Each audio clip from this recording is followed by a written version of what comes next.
오늘 소개해드릴 책은 생각 빼기의 기술입니다. 삶이 고단하다고 느낄 때 잠깐 쉬어가라고 말하잖아요. 저자는 생각에 휩싸일 때 우리의 삶은 힘들어진다고 말합니다. 마음이 복잡하고 산만해지는 원인은 스트레스가 큰 부분을 차지하죠. 생각의 저장 창고에 매몰돼 하루하루 힘든 시간을 보내고 계신 분들이라면 오늘 책을 잘 들어주세요.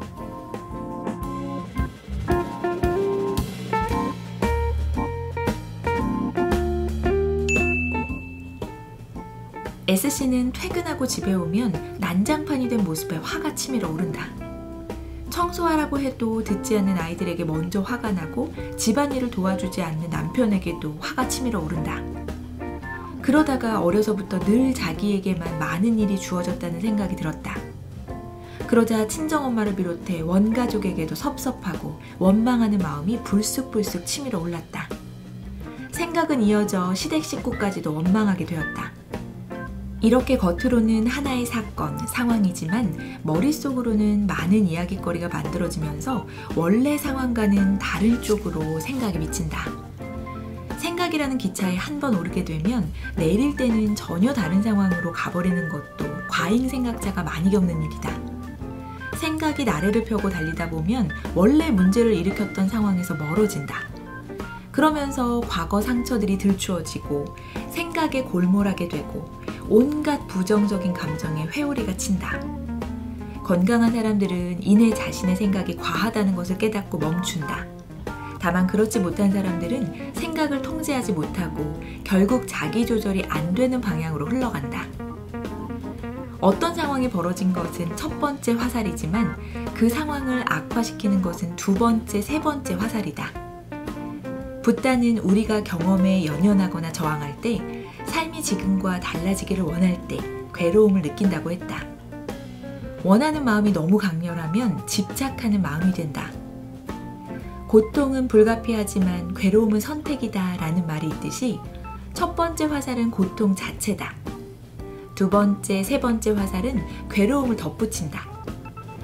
그러나 고통에 자동적인 습관적 반응을 하는 대신에 마음을 챙기면 괴로웠던 자기 경험으로 움츠러들지 않는다. 1차적 고통에 관해 습관적으로 자신의 스토리에 몰두할 때 감각의 흐름을 있는 그대로 볼 수 없게 된다. 자신이 짠 스토리에 매몰되어 그 스토리가 고통을 재생산해 요지부동인 상태로 만들어버린다. 특히 과거 외상을 겪은 사람들은 자기 몸으로부터 스스로를 분리해 신체 감각에 대한 민감성을 무디게 만든다. 어떤 사람은 마치 몸이 없는 것처럼 자기가 자기 몸을 떠나 실제가 아니라고 느낀다. 공격적이 되거나 우울에 갇혀 있거나 무기력해져서 꼼짝 못할 수도 있다. 의식을 잃을 때까지 술을 마시기도 하고 과식하거나 약물을 먹거나 강박으로 자신을 잃어버리기도 한다. 첫 번째 화살을 쏜 다음에 두 번째, 세 번째 화살로 주의가 옮겨가면 가장 먼저 취해야 하는 것은 생각을 인식하는 일이다. 그리고 그 생각의 뿌리를 관찰해본다. 대개 생각의 뿌리는 어린 시절 상처받은 그 지점으로 올라가야 할 때가 있다. 인정받은 적이 없는 사람은 인정받지 못하고 비난만 받던 아동기 시절로 테이프를 돌려야 한다. 그 지점에서 왜 그때 그렇게밖에 못했을까라고 원망하고 후회하기보다는 그때는 어렸고 그게 최선이었어 라고 자기 스스로에게 말해주어야 한다. 누구나 내면에 아이가 있다. 어린 시절 상처가 없는 사람들은 내면의 아이가 자기 나이대로 성장한다. 하지만 상처가 많은 성장기를 보냈다면 그 어린아이는 전혀 자라지 못하고 내면에 웅크리고 있다가 그 상황을 연상시키는 어떤 일이 발생하면 어린아이 모습 그대로 툭 튀어나온다.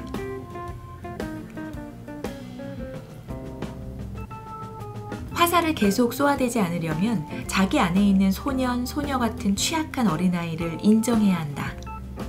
그리고 그 어린 내면 아이를 키울 수 있는 힘은 다른 사람에게 있는 것이 아니라 자신에게 있다는 것을 받아들여야 한다.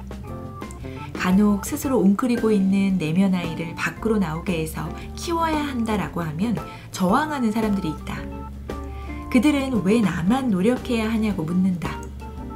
안타깝지만 답은 타인 혹은 주변 상황에 있는 것이 아니다. 내가 의도를 가지고 과거의 망령이 나의 내면을 사로잡고 폭군처럼 휘두르지 못하게 해야 한다. 그래야 자신이 주도권을 가지고 자기 삶을 계획하고 살아갈 수 있다. 두 번째, 세 번째 활시위가 사방으로 튈 때 잠깐 멈추어 보라. 그리고 상처받은 자신을 스스로 끌어안고 과거의 아픈 기억을 조용히 놓아주는 태도가 필요하다. 과거의 상처는 누군가에 의해 입은 것이지만 지금 느끼는 고통은 스스로 통제 가능하다. 통제 가능 여부는 생각의 뿌리를 살피는 데서 나온다. 두 번째, 세 번째 화살은 결국 부정적인 과잉 사고가 멈추지 않고 활시위가 당겨지는 듯이 나가는 것이다. 이렇게 화살을 쏘아대는 것은 왜곡된 렌즈로 세상이나 사람을 바라보는 것이다. 그러다 보면 별것 아닌 상황인데도 눈앞에 펼쳐진 상황이 부정적으로만 해석되고 마음의 고통이 더 또렷해지는 것이다. 그래서 이 렌즈를 새로 구해서 상황을 다르게 볼 수 있도록 초점을 조절해야 한다. 다초점 안경이 있듯이 현실을 희망적으로 바라보려면 한쪽 시선으로만 고정되어 보기보다는 관점을 바꿔주는 것이 좋다. 자신에게 상황을 다르게 볼 수 있는 관점이 있어 라고 말하고 허우적대지 않기로 결심해야 한다. 자기 관점을 명확하게 선택하고 주의를 올릴 만한 힘이 없는 사람이 많다. 그리고 너무 근시안적인 렌즈를 교체할 생각조차 하지 않는 사람들이 많다. 그런 사람들은 전문적인 상담이 필요하다. 다초점 렌즈의 초점을 조절해 관점을 다양하게 보는 연습을 하다 보면 화살이 다른 데로 튀지 않고 생각이 좀 더 명징해진다. 생각이 너무 많아 렌즈 조절이 어렵다면 매일 일정한 시간을 정해놓고 생각하기를 해보는 것도 도움이 된다. 하루 종일 이 생각 저 생각, 이 화살 저 화살을 쏘아대기보다는 나머지 시간에 해야 할 일을 하고 정해진 시간에만 렌즈를 조절할 시간을 스스로에게 부여하는 것이다. 그리고 말도 안 되는 내면의 소리, 화살들을 신중하게 걸러내는 연습이 필요하다. 상황을 바라보는 자신의 안목을 믿어주고 타인의 목소리에 휘둘리지 말아야 한다. 그리고 자신의 행동과 판단에 책임을 지는 태도가 필요하다. 두 번째, 세 번째 화살은 타인에 대한 비난 혹은 자기 비난으로 이어지는 경우가 많다. 따라서 어떤 일이든 자신이 행한 일, 자기 행동에 책임을 지는 태도가 필요하다. 그러지 않으면 자신이 쏘아댄 화살은 부메랑처럼 되돌아와 내 심장과 내 눈을 겨냥해서 시야를 어둡게 할 수 있다. 특별한 이유 없이 몸이 계속 피곤하다면 자신도 모르는 사이에 뇌의 피로가 쌓여서다. 두뇌의 신피질은 무언가 계획하고 이를 추진하는 역할을 하고 구피질은 본능적인 욕구, 감정을 담당한다. 본능은 쉬고 싶지만 계속 신피질을 사용하다 보면 뇌의 안쪽 시상하부에 부하가 걸린다. 시상하부는 혈압, 체온, 맥박 등을 조절한다. 부하가 걸리면 생명작용에 서서히 문제가 생긴다. 이것이 뇌 피로로 연결된다는 것이 뇌과학자의 설명이다. 피로사회의 저자 한병철은 과잉 긍정사회에서 자기 착취가 심해 자기 속에 갇혀 피로를 경계하라고 한다. 또한 지나친 활동성이 오히려 생동감을 저해한다고도 했다. 심리학 분야에서도 긍정심리의 영향력이 매우 커졌다. 자기계발서에서도 무조건적인 긍정을 강조하는 분위기가 팽배해 있다. 과거 급속 성장 시대에 통했던 무조건 하면 된다라는 정신은 경제성장, 개인의 부를 축적해 주었다. 하지만 잘못하면 과잉 긍정이 되어 한병철 저자의 말대로 자기를 착취해 자유와는 거리가 멀어지고 몸과 정신이 구속된 상태에 이른다. 생각이 많은 사람들이 이 뇌피로 증후군에 걸리는 경우가 많다. A씨는 타고난 성실함과 높은 지적 능력으로 성공한 40대 여성이다. 그런데 나이가 들면서 만성피로 증후군이 심각해 아침에 출근하는 일이 힘겹다. 산책을 하면서도 쉴 새 없이 생각 회로가 돌아간다. 그러다 어느 날 새벽 화장실에서 쓰러지고 말았다. 쓰러지고 나니 그동안 간과했던 생각 중독에 대해 진지하게 인식할 수 있었다. A씨 말고도 생각이 많은 사람은 운동을 해도 몸이 잘 안 바뀐다. 생각으로 신경이 쏠리다 보니 운동 효과가 몸으로 나타나지 않는 것이다. 운동을 해도 몸이 가벼워지거나 살이 빠지거나 하지 않는다면 생각 과다에 빠져서 그렇다. 과잉사고자는 끊임없이 생각하는 버릇이 있다. 회의를 하면서도 다른 사람들과 밥을 먹으면서도 늘 딴 생각을 한다. 쉬는 시간에는 뉴스를 검색하는 것이 거의 중독에 가까울 정도다. 이들에게 처방을 내린다면 하루 1시간 내외로 SNS 사용 시간을 줄이는 것이지만 쉽게 없어지지 않는다. SNS 활동은 즐거움을 주지만 의식하지 못한 상태에서 뇌를 쉬지 못하게 한다. 결국 뇌의 과부하 상태를 가져온다. 생각 중독에 빠진 사람들은 생각보다 행동을 우선으로 하는 삶의 원칙을 재정립하는 것이 좋다. 행동을 우선시한다고 해서 충동적으로 행동하라는 것은 아니다. 생각이 과도한 사람들은 늘 머릿속으로 계획만 세우는데 인생은 계획대로 흘러가지 않는다. 지금 계획대로 살고 있다고 생각하는 사람은 운이 좋은 사람들이다. 누구나 꿈과 계획이 있다. 다만 그 꿈과 계획에서 멀어진 삶을 사는 사람들이 많다. 그래서 인생에서는 플랜 A가 안 되면 플랜 B가 있다라는 말이 회자된다. 물론 저질러서 행동을 하다 보면 시행착오를 겪는다. 가보지 않은 것, 하지 않은 것에 자꾸 집착하는 과잉 생각에서 벗어나야 한다. 그때 그렇게 했어야 했는데, 그 행동을 하지 말았어야 했는데 라는 식의 후회는 뇌를 더 피로하게 하고 지금의 삶을 나아지도록 만들지 못한다. 딴 생각이 많아지면 이를 해결하는 방법은 바로 움직이는 것이다. 심리학 실험에 따르면 생각의 96%는 쓸데없는 잡생각이라고 한다. 쓸데없는 생각, 잡생각에 반응하다 보면 생각이 날개를 단 듯 이 생각 저 생각으로 폴짝폴짝 뛰어다닌다. 정신을 차렸을 때는 왜 거기가 있는지 모를 정도로 처음 생각에서 많이 멀어진다. 이런 습관은 뇌를 소진시키는 지름길이다. 그래서 밀물처럼 밀려오는 생각을 가지치기 하려면 그 순간 알아차리고 벌떡 일어나야 한다. 집안일을 한다든지 화초에 물을 준다든지 몸을 많이 움직이는 것이 도움이 된다. 성인의 경우 뇌 무게는 몸 전체의 약 2%밖에 안 되지만 몸 전체 에너지의 약 20%를 사용한다. 신경을 많이 쓰면 극심한 피로를 느끼는 것도 그만큼 에너지가 많이 고갈되어서다. 그래서 뇌활동을 줄이려면 생각을 줄여야 한다.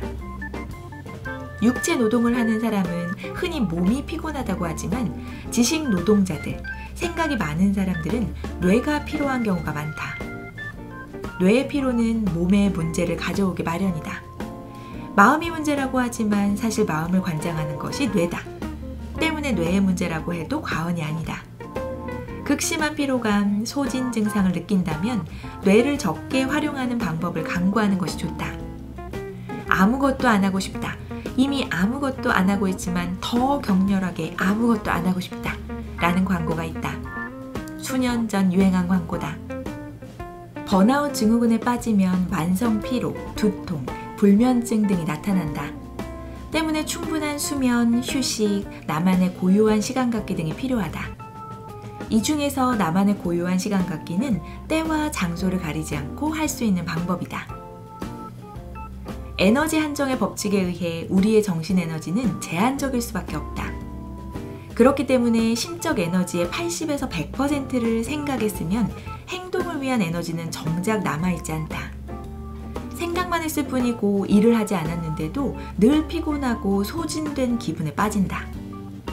선택과 집중을 하면서 한정된 에너지를 한정된 시간에 효율적으로 사용하는 것이 중요하다. 그래서 과잉사고자라면 80대 20 원칙을 의도적으로 적용해보는 것도 좋다. 과잉 생각에 쓰는 에너지를 줄이고 실제 행동을 늘리는 쪽으로 이 법칙을 활용해보자. 20%도 많다고 여겨지면 생각을 10%로 줄이자. 한결 더 여유가 생긴다. 문제는 일 중독이다. 일 중독자 중에는 생각도 행동도 많이 하는 사람들이 많다. 생각 중독자가 생각에 더 많은 에너지를 들인다면 일 중독자는 생각과 동시에 움직이는 사람들이 의외로 많아서 뇌와 몸을 동시에 혹사시킨다. 이들에게는 일을 5% 줄이기, 10% 줄이기, 20% 줄이기 식으로 서서히 줄여나가는 것이 좋다. 일 중독도 행위 중독처럼 몸의 습관으로 자리 잡는다. 때문에 이 습관에서 벗어나려면 중독자의 의도가 있어야 한다. 그들은 옆에서 아무리 줄이라고 해도 줄일 수 없는 특성이 있다. 과로와 그에 따른 몸의 불균형을 방지하기 위해서는 몸에서 신호가 올 때 그 신호를 잘 받아들여야 한다. 몸 혹은 뇌가 망가지는 것을 모르고 과잉사고와 일에만 몰두하는 것은 일종의 자기 학대다. 심리치료에서 역설적 의도라는 것이 있다. 이 방법은 염려하고 걱정하는 바로 그 행동을 오히려 하게 하고 과장하게 해 문제 행동을 조절하는 기법이다. 잠을 자려고 애쓰면 불면증이 더 심해지는데 역설적 의도를 적용해 잠을 안 자려고 하는 것이다. 오히려 걱정이 되는 것을 하게 함으로써 염려가 되는 상황에 둔감해질 수 있다. 예민한 신경은 과잉사고를 만들어낸다. 생각은 나름대로 신빙성을 지니고 있어서 그것을 그대로 믿게 하는 경향이 있다. 말도 안 되는 생각이지만 몇십 년간 그 생각을 품고 있는 사람들이 있으니 말이다. 그러나 생각은 추론의 껍질에 둘러싸인 현실의 씨앗을 품고 있는 정신적 사건이라는 것을 기억하라. 동일한 상황에 대해 서로 다른 해석을 하는 능력은 누구나 갖고 있다. 상황에 따른 다양한 해석이 그때의 마음의 틀에 의해 결정된다면 부정적인 마음의 틀에서는 그러한 마음의 틀이 만들어내는 해석에 사로잡히고 기분은 계속 나빠진다. 나에게 도움이 되는 생각뿐 아니라 도움이 안 되는 생각, 즉 나에게 해가 되는 생각을 안 하기는 쉽지 않다. 왜냐하면 생각도 습관이기 때문이다. 욕구와 욕심은 태어나면서부터 차이가 있는 것이 아니라 어떤 연유로 키워온 것이다. 특히 욕구가 충족되지 않은 경험을 하다 보면 불만족이 커질 수밖에 없다. 이때 욕구를 조정하는 것이 정신건강에 좋다.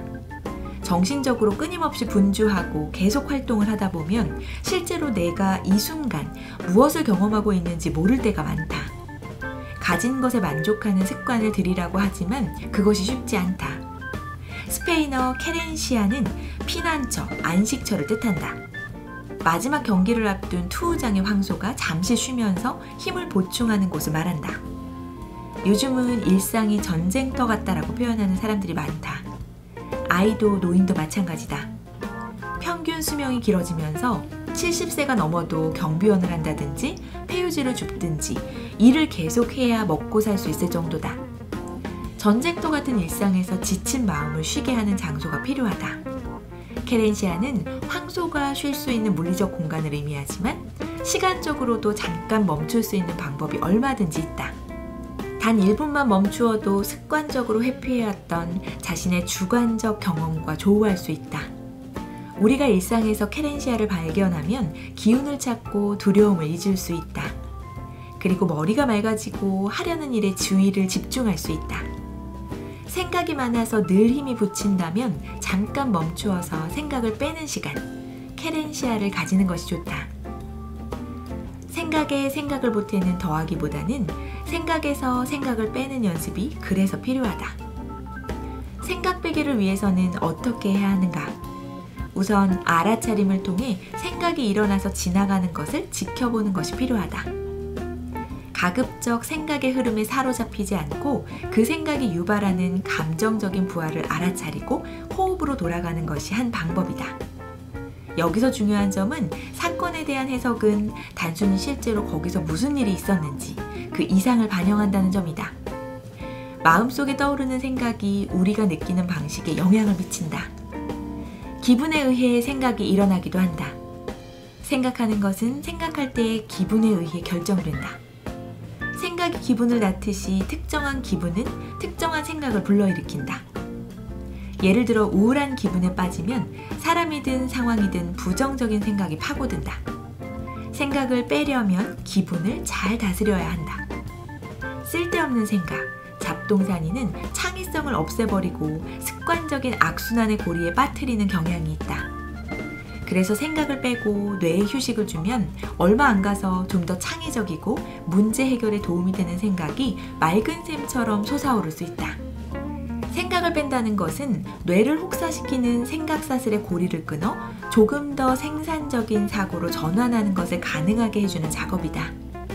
생각을 빼면 어떤 효과가 있을까? 그 효과는 다음과 같다.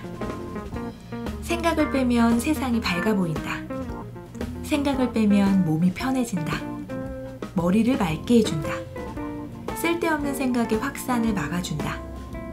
과도한 생각에 압도당하지 않게 해준다. 필요한 생각에 초점을 두게 해준다. 자신을 조금 더 긍정적으로 보게 해준다. 타인에게 휘둘리지 않고 자기 주체성을 갖게 해준다. 건강한 시각을 갖게 해준다. 균형 잡힌 시각을 갖게 해주고 기분을 더 좋게 해준다. 두통이나 신경통 등에서 벗어나게 해준다.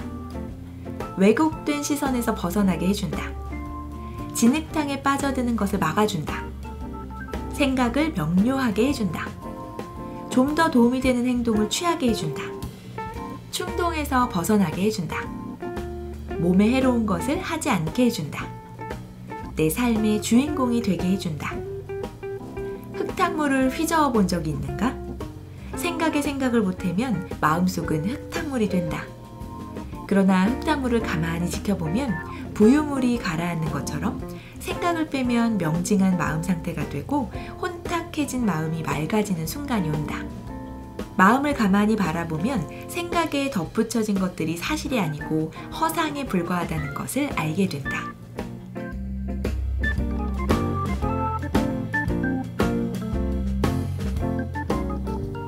생각 빼기의 기술은 복잡한 생각으로 지친 사람들을 위한 책입니다. 머릿속 생각 스위치가 24시간 꺼지지 않는 사람들, 뭐든지 더 많이 노력하고 열심히 사는 사람들, 살짝 건드리기만 해도 생각이 우수수 쏟아질 것 같은 사람들. 이 책은 이런 분들에게 어떻게 하면 뇌를 쉬게 할 수 있는지, 지금 나에게 중요한 행복에 어떻게 집중할 수 있는지 알려주는 책입니다. 오늘 영상을 통해 생각을 정리하는 시간을 가져보시면 어떨까요?